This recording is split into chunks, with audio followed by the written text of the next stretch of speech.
ఇప్పుడు నేను విన్నాను మీరు త్వరగా వచ్చేసారు బయటికి. ఏదైనా కావచ్చు రీజన్. సో మళ్ళీ శేఖర్ భాష గారు రీ ఎంట్రీ ఉంది అని మేము విన్నాం. ఇది ఎంత వరకు నిజం? నా రీ ఎంట్రీ పక్కా ఆల్రెడీ ఒక ఇంటర్వ్యూలో కూడా చెప్పాను. సో ఆ ఇంటర్వ్యూలో నేను చెప్పింది ఏంటంటే చాలా క్లియర్ గా నా రీ ఎంట్రీ పక్కా అన్నప్పుడు అవునా ఎలా సార్ అని అడిగారు. ఇప్పుడు వైల్డ్ కార్డ్ లో ఎవరో ఒక లేడీ అయితే వెళ్తారు కదా, నా రీ ఎంట్రీ అనమాట. నా రీ ఎంట్రీ అమ్మాయి కదా, ఓకే. నా రీ ఎంట్రీ అంటే అమ్మాయి ఎంట్రీ అనమాట. అబ్బా సార్ నేను మీ అలా అని అడగలేదు సార్. నా రీ ఎంట్రీ అంటే అమ్మాయి, ఓకే నాకు అర్థమైంది ఆ కామెడీ. బట్ మీరు రీ ఎంట్రీ అవుతారా లేదా నాకు ఇప్పుడు వాళ్ళకి నచ్చిందో లేదో, నచ్చితే పిలుస్తారు లేకపోతే లేదు, మనం ఏం చేయలేం. మేమైతే విన్నాము శేఖర్ భాష గారు confirm contestant re entry wild card వెళ్ళబోతున్నారు అని చెప్పి. ఇవన్నీ నేను అక్కడెక్కడ ఆ రివ్యూయర్స్ వాళ్ళు వీళ్ళు చెప్తే వినడం తప్ప ఇవన్నీ ఎక్కడో విను ఎవరో అన్న విను మీ వరకు ఏం రాలా. ఓకే. అండ్ ఇప్పుడు మీరున్న కంటెస్టెంట్స్ మీరు సరిగ్గా మసాలా కంటెంట్ ఇవ్వట్లేదు అని చెప్పి బిగ్ బాస్ ఏమైనా ఫీల్ అయ్యాడా? అందుకనే వైల్డ్ కార్డ్ లోని 9 మెంబర్స్ ని తీసుకొస్తున్నాడా? దీనికి ఏం చెప్తారు? శివయ్య మనసులో ఏంటనుకుంటున్నాడో ఎవరికి ఆయన షో ఆయన ఇష్టం ఏమైనా చేస్తాడు. అంటే మరి మీ సీజన్ లోని కంటెస్టెంట్స్ లో పసలేదు అనుకోవచ్చా? అందుకని లాస్ట్ సీజన్ నుంచి గట్టి పోటీ ఇచ్చిన వాళ్ళనే దించుతున్నారు కదా మరి ఈసారి. పసలేదని ఎందుకంటున్నారు? పసతో పాటు నస కూడా ఉంది. సరిపోవట్లేదేమో సార్ ఆడియన్స్ కి ఆ పస ఆ నస సరిపోవడం లేదు అనుకోవచ్చా? అది ఏమో అంటే మీరే చెప్పాలి, మీరు చూసింది మీరు కాబట్టి. మాకైతే ఏం లేదు సార్. మేము ఎక్స్పెక్ట్ చేస్తున్న కంటెస్టెంట్స్ కూడా సరిగ్గా కంటెంట్ ఇవ్వడం లేదు. అంటే మీరు ఏం చేయాలంటే ముక్కు నోరు పగిలిపోయి కొట్టుకోవాలని లేకపోతే ఎట్లా అట్లా నాకు తెలియదు. మీరు ఏం ఎక్స్పెక్ట్ చేస్తున్నారు? కొట్టుకోమని అనడం లేదు. బట్ మనకి ఒక కంటెస్టెంట్ లోపలికి వెళ్తున్నారంటే కొన్ని ఎక్స్పెక్టేషన్స్ ఉంటాయి. అరే వీడు టాస్క్ లో బాగా ఆడతాడరా, అరే వీడు ఎంటర్టైన్మెంట్ లో తోపురా, లేకపోతే ఇతను మనిషి పరంగా చాలా మంచి వ్యక్తి, లోపల అందరిని కూడా సర్దుకొని పోతూ ఉంటాడు. ఇట్లా మేము ఒక్కొక్క కంటెస్టెంట్ మీద ఒక్కొక్కటి పెట్టుకుంటాం కదా. సో వీటన్నిటిని కూడా ఫుల్ఫిల్ చేయడం లేదు, కనిపించట్లేదు అందరిలో అని నేను చెప్పలేను. కానీ ఇప్పుడు నిఖిల్ లో ఫస్ట్ రోజు కనిపించింది, నాకు తర్వాత కనిపించలేదు. నైనికాలో కూడా ఫస్ట్ ఒక 2-3 రోజులు కనిపించింది, నాకు తర్వాత కనిపించట్లేదు. ఎందుకు అలా మన్నుదిన పావులక నిఖిల్ అయిపోయాడో కూడా నాకు చాలా రోజులు అనిపించేది.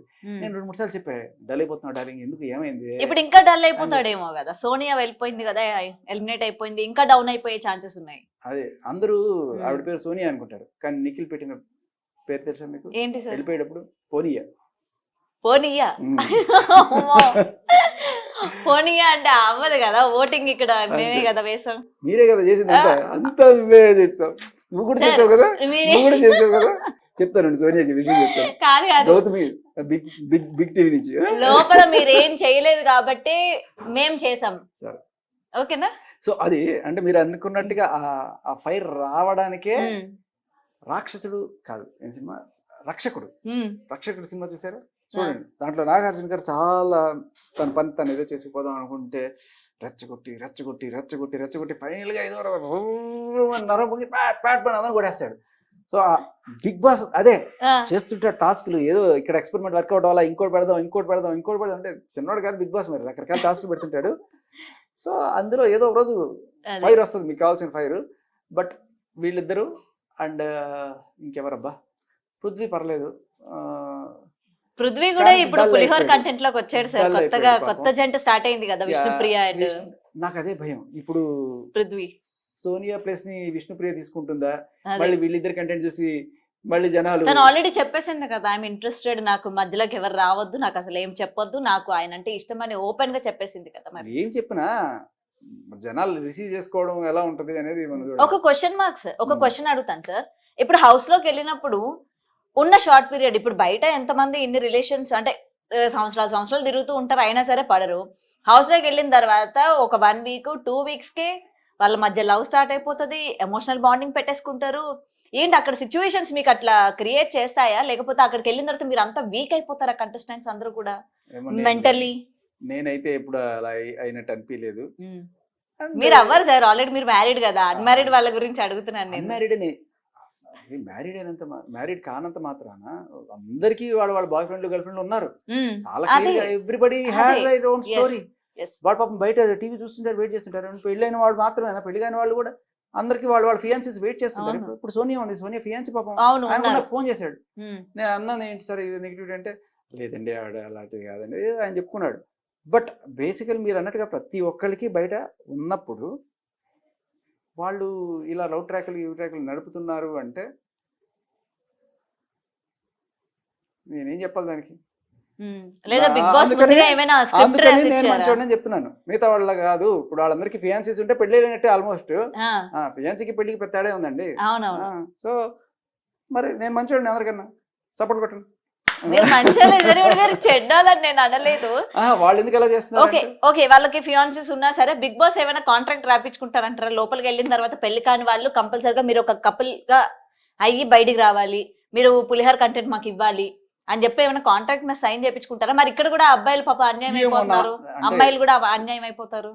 బిగ్ బాస్ రెండో కంటి వాడికి తెలియకుండా పనిచేస్తాడు, మూడో కంటి వాడికి తెలియకుండా. ఎలా అంటే నేను లోపలికి వెళ్ళేటప్పుడు కూడా నాకు ముసుగేసి దారి తెలియకుండా తీసుకెళ్ళాడు. అవునా? నా అగ్రిమెంట్ గురించి నాకు తప్ప ఇంకెవరికి తెలియదు. ఆ, సో నాకైతే ఎప్పుడు కూడా ఇలా చేయి అని చెప్పి ఏం చెప్పలేదు.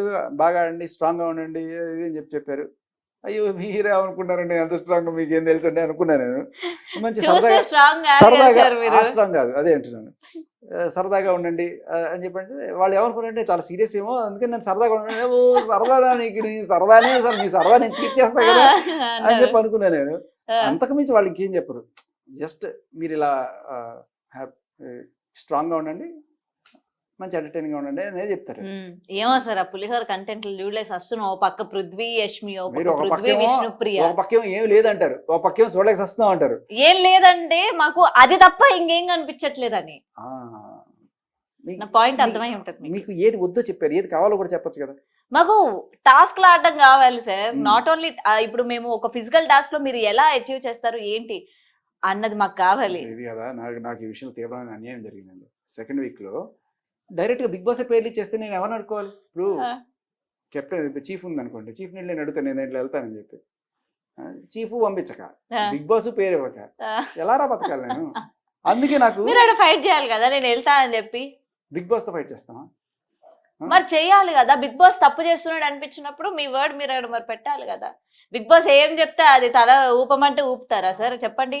కత్తిస్తాడు పొడుచుకొని జావని అంటే పొడుచుకొని చేస్తారా? మీరు అట్ట ఎట్టా చెప్తారా అని చెప్పి మీరు బిగ్ బాస్ క్వశ్చన్ చేయరా? అగ్రిమెంట్ లో గట్టిగా మాట్లాడితే 25 లక్షలు ఫైన్ కట్టాలని రాస్తుంది. 25 lakhs మరి అలా అంటే అబ్బాయికి ఎంత ఫైన్ చెల్లించుంటారు? మరి ఆ అబ్బాయి ఏకంగా బిగ్ బాస్ నే తిట్టాడు కదా. అదే కరెక్ట్. కట్టుకున్నారా మరి బయటకు వచ్చిన తర్వాత ఫైన్? ఆయన మీకు కావాల్సిన ఫైర్ అక్కడ వచ్చింది కదా, మరి సరిపోలేదు. వచ్చింది, అందుకే అడుగుతున్నా. ఆయన ఏమైనా ఫైన్ కట్టారా ఏంటి? మరి బిగ్ బాస్ ని ఎదిరించారు కదా, మాటలు అన్నారు కాబట్టి. నా పాయింట్ ఏంటంటే ఇఫ్ యూ వాంట్ టు మీరు అది చెప్పట్లేదు, అదే కట్టారా చెప్తున్నా. కట్టలేదా అన్నది చెప్పట్లేదు, మీరు హైడ్ చేస్తున్నారు. లేదు if you want to be fine ఆ, డోంట్ పే ఫైన్. బా. ఫైన్ జోలికి వెళ్ళకండి, ఫైన్ గా ఉండండి. ఓకే. బట్ ఓకే, నేను ఖచ్చితంగా బయటకు వచ్చిన తర్వాత అనుకున్నాను కొంచెం నేను మొహమాట వస్తుంది. నిజంగా మంచిదే, బయట చాలా. చాలా మొహమాట వస్తుంది. ఎలా అంటే బిగ్ బాస్ ఒకసారి అడిగా, రెండోసారి అడగడానికి మొహమాటం వచ్చేసింది. సరే వద్దన్నాడు కదా అని చెప్పి అదే ట్రిమ్మర్ కానీ లేకపోతే దాని ఏమంటారు ప్రోటీన్ పౌడర్ కానీ, బిగ్ బాస్ అందరూ నాన్ వెజ్ తినేస్తున్నారు, నాకు తినడానికి ఏమి లేదు, ఆకులు అలములు తప్ప కష్టంగా ఉంది అని చెప్పిన. సరే అప్పుడు ఆయన పట్టించుకున్నాడు లేదో 2-3 సార్లు గట్టిగా అడుగున్నాడు. మీరు చెప్పినట్టు గట్టిగా ఈసారి అదే బిగ్ బాస్ పంపించు ఆమె నిరాహార దీక్ష చేస్తాను కెమెరా ముందు అని చెప్పి కూర్చుంటాయి సార్. Okay. పంపిస్తే okay. Thanks for inspiring me. Definite గా సార్, ఆల్వేస్.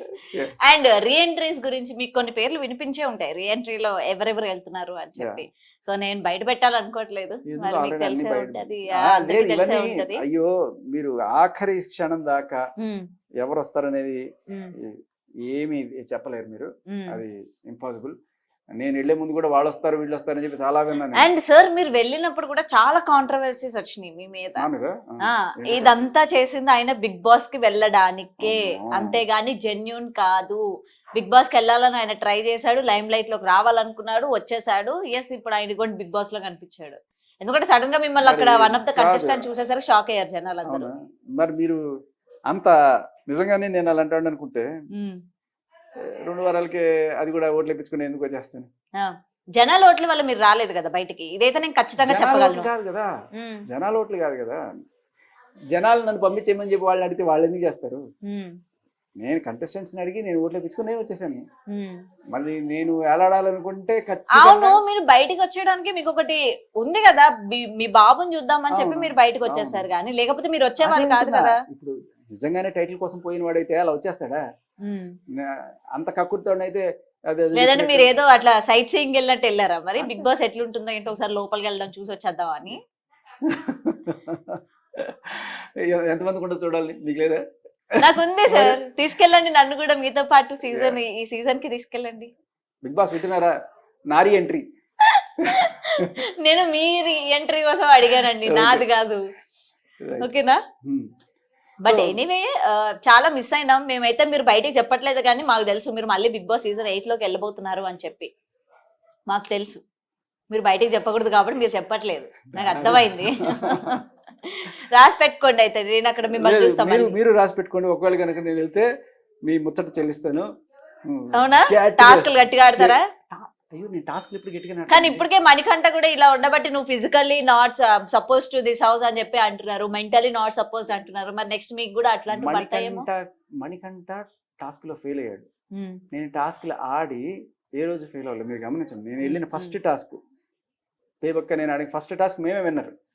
ఓకే, తర్వాత రెండోది ఈ రోప్స్ టాస్క్. ఓకే, తర్వాత ఇది. దీంట్లో అన్నింటిలోనూ కూడా నేను ఒక దాంట్లో సెకండ్ ఉన్నాను, ఒక దాంట్లో థర్డ్ ఉన్నాను. ఓకే, సో ఏ టాస్క్ నేను ఆడకుండా లేను. మణికంఠ ఫిజికల్ స్ట్రెంగ్త్ నా ఫిజికల్ స్ట్రెంగ్త్ అసలు కంపారిజన్ లేదు. అతను వేరు, అతనికి నా క్యాపబిలిటీ వేరు. మీరు ఇంకా చాలా చూడలే అక్కడ. మేము సరదాగా ఆడుకునే ఆటలు కూడా స్విమ్మింగ్ పూల్ లో మాకేం చూపించారు కదా. అదే అంటున్నా, మీకు చిన్న ఇది ఎగ్జాంపుల్ చెప్తాను. నబీలు, ఎందుకంటే నబీలు నేను ఒకసారి కుస్తీ పట్టిన ఆట చూపించిన. ఓకే, లెఫ్ట్ హ్యాండ్తో ఆడాడు. సరే, తను గెలిచాడు. నేను అంటే ఫస్ట్ లెఫ్ట్ హ్యాండ్ అన్నాడు. సరే, తర్వాత రైట్ హ్యాండ్తో పెట్టాము ఇద్దరం. I hope that was recorded, but ఎందుకు చూపించలేదు. ఓడిపోయాడు. నబీల్ని ఓడిచ్చాను నేను. ఓకే, సో తర్వాత నాకు తెలిసింది నబీల్కి రైట్ హ్యాండ్ ఏదో కొంచెం ప్రాబ్లం ఉంది, అవును, సర్జరీ అయిందని చెప్పి తర్వాత చెప్పాడు. సరే, బట్ ఏదైనా నేను టాస్క్ చాలా గట్టిగా ఆడతాను. మీకు ఇంకొక ఎగ్జాంపుల్ కూడా చెప్తా. అబ్బాయికి స్విమ్మింగ్ రాదు, ఏదో లైట్గా అప్పుడే నేర్పిస్తున్నాను. నాకేదో కొంత, నేను పెద్ద గజీత గడిని కాకపోయినా కొంత వచ్చు. అయినా అక్కడ ఏం పెద్ద లోయ ఉంటుంది సార్, మీరు మళ్ళీ అక్కడ స్విమ్మింగ్ నేర్పించడానికి అందులో అంటే కింద తగలకుండా కొట్టడం కూడా స్విమ్మింగే కదా. ఓకే, అంత ఒక 7-6 అడుగులు ఉంటుందేమో. సో స్విమ్మింగ్ నేర్చుకుంటూ నిఖిల్, పృథ్వీ కూడా దూకారు. జనరల్ గా మేమే యాక్టివ్ అక్కడ. నేను, అభయ్, నిఖిల్, పృథ్వీ మేమే ఎప్పుడు చేసినా స్విమ్మింగ్ మేమే చేసుకుంటాం. ఏ రోజు మణికంఠ రాలా, ఇంకెవరున్నారు, ఆదిత్య కూడా రాలా, ఎప్పుడు కూడా రాలా. సో ఆడుకునేప్పుడు మేము సరదాగా ఆటలు ఆడుకునేవాడు స్విమ్మింగ్ పూల్లో. దాంట్లో ఏంటో ఒక ఆట ఏంటంటే, ఒకటే సింగిల్ స్ట్రెచ్ లో కొట్టకూడదు, ఇట్లా కొట్టకుండా ఈ చివరి నుంచి ఆ చివరికి వెళ్ళిపోవాలి. ఓకే, పృథ్వీ బాగా వెళ్తాడు అనుకుంటా. ఫస్ట్ నేను నేర్పించే వాళ్ళకి. అవునా? సింగిల్ స్ట్రెచ్ లో ఒకటే జస్ట్ ఒక తోపు తోసి జుమ్మని ఇట్లా సూపర్ మ్యాన్ లాగా వెళ్ళిపోవడం అనేది ఒక టెక్నిక్. దానికి ఏంటంటే బ్రీత్ తీసుకుని బిగపట్టడం, వెళ్ళిపోవడం. అదే తర్వాత మనోడు అబ్బాయి బాగా ఎంజాయ్ చేసాడు. తర్వాత అబ్బాయి కూడా అదే పనిలో ఉండేవాడు. తర్వాత ఇంకొక టాస్క్ అనుకున్నాం, ఏంటి, కింద కూర్చొని సైరా నరసింహారెడ్డిలో చిరంజీవి గారు ఇట్లా ధ్యానం చేస్తుంటారు, ఆ టైప్ లో కింద ఎంతసేపు కూర్చోగలరు నీళ్ళ కింద కూర్చోవాలంటే కంప్లీట్ దమ్ వదిలేసి కూర్చోవాలి. సో అలా కూర్చున్నప్పుడు అందరూ టుక్కు లేచేశారు. పృథ్వీ, నిఖిల్, అభయ్ కూడా. I was the one. అందరికన్నా దమ్ ఎక్కువ ఉన్నది నాకే. అది అని ఇంకోటి దానికి కారణం కూడా ఉంటుంది. అంటే ఇప్పుడు పాపం నబీలు ఓడిపోవడానికి తనకి చేతి ప్రాబ్లము, ఈ పృథ్వీ, నిఖిల్ ఓడిపోవడానికి సిగరెట్లు. ఎప్పుడు సిగరెట్లు చేసి ఊపిరితిత్తులు ఇదే అవుతాయి. మీకు ఏ హ్యాబిట్ లేదా? నేను గుడ్డు కూడా తిన్నాను, అదే కదా ఆ హ్యాబిట్ లేకపోవడం వల్లే ప్రాబ్లం అయింది.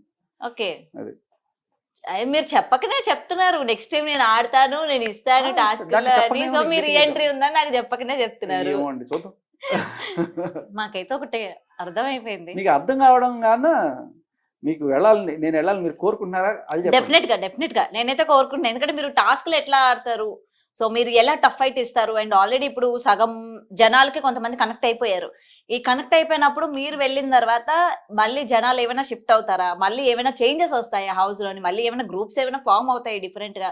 ఇట్లా చూడాలని అనుకుంటున్నాం అనమాట. ఆ టాస్క్ లో ఆడుతూ కూడా బోల్డ్ అంత ఫన్ జనరేట్ అవుతూ ఉంటది. నేను లేకపోతే మిస్ అయిపోయింది నేను అనుకుంటా. ఎందుకంటే Yes. ఆ గుడ్లు తీసుకొచ్చే టాస్క్ చూసారా? Next task. తీసుకున్నప్పుడు అక్కడ కూర్చో ఉంటారు కదా. ఒకవేళ నేను అక్కడ కనుక ఉండుంటే ఈ గుడ్లన్నిటికీ కూడా నేనే రాజు. ఎందుకో తెలుసా మీకు అనేవాడిని. ఎందుకు? Because I'm good looking. Good looking. Good looking అనమాట. సో ఇలాంటి అంటే టాస్క్ లో కూడా ఎంటర్టైన్మెంట్. అరే నేను లేను కదా, ఈ పంచి మిస్ అయింది, నేనుంటే ఇది బాగుండేది అరే అనుకునేవాడిని నేను. ఏం కాదులేండి, జనాలు విన్నారు, అంతే. ఉన్నారు, మిమ్మల్ని తీసుకుపోతారు. జనాలు విన్నారు, వాళ్ళ మనసులో విన్నారు నేను. అండ్ సార్, వన్స్ ఒకవేళ మీరు కానీ హౌస్ లోకి వెళ్తే ఎవరికి టఫ్ ఫైట్ ఇచ్చే కంటెస్టెంట్ అవుతారు అనుకుంటున్నారు మీరు ఇప్పుడున్న వాళ్ళల్లో? ఇప్పుడు టాస్కుల్లో అయితే నిఖిల్ గట్టిగా ఆడతాడు. డిపెండ్ అపాన్ అంటే ఇప్పుడు సపోజ్ ఆ రోప్స్ టాస్క్ ఉంది, ముగ్గురు నబీలు, పృథ్వీ, నిఖిల్, అలాంటి వాటిలో నన్ను పెట్టారనుకోండి ఖచ్చితంగా నేను వీక్ అంటే ఎందుకంటే నేను 55 kgs లోపల ఉంటాను, వాళ్ళు 80 kgs. వాళ్ళు లాగినప్పుడు ఆ వెయిటే వాళ్ళకి ఫోర్స్ అవుతుంది. అది ఎనర్జీతో కూడా సంబంధం లేదు, వెయిట్ తోటి అవుతుంది. అలాంటి వాటిలో నాకు బ్యాక్డ్రాప్ అవుతుంది. బట్ ఇప్పుడు ఈ పీక్కునేది ఇట్లాంటి వాటిలో ఐ కెన్ డేర్. ఆ వ్యాక్సింగ్లు గీక్సింగ్లు అలాంటివి నేను ట్రై చేద్దాం అనుకున్నాను, కానీ నా పేరు రాలి అన్ఫార్చునేట్లీ. సో బిగ్ బాస్ ఏమనుకున్నాడంటే బాగా చింపాంజీ లాగా ఎవరు ఉంటుందో వాళ్ళని పీకిస్తే బాగుంటుంది అనుకున్నాడు. ఆ టాస్క్ లో కూడా మనకి వెళ్ళంతైనా అది. సో అంతే. అంటే నేను ఎప్పుడు కూడా ఏ టాస్క్ కి ఆడాలనే కూర్చుంటాను, ఎందుకంటే నాకు ఏం తోచదు అక్కడ. ఎప్పుడు ఏది ఎక్కాలి ఏది దూకాలి అనేది చూస్తుంటాను నేను. ఫైనల్ గా ఏది దొరకపోతే బిగ్ బాస్ గేట్ దూకి వచ్చాను. అదే. సో నెక్స్ట్ టైం పంపిస్తా మళ్ళీ అలా గేట్ దూకి వచ్చేయద్దు. ఎండింగ్ వరకు మీ టఫ్ ఫైట్ అయితే ఇవ్వండి.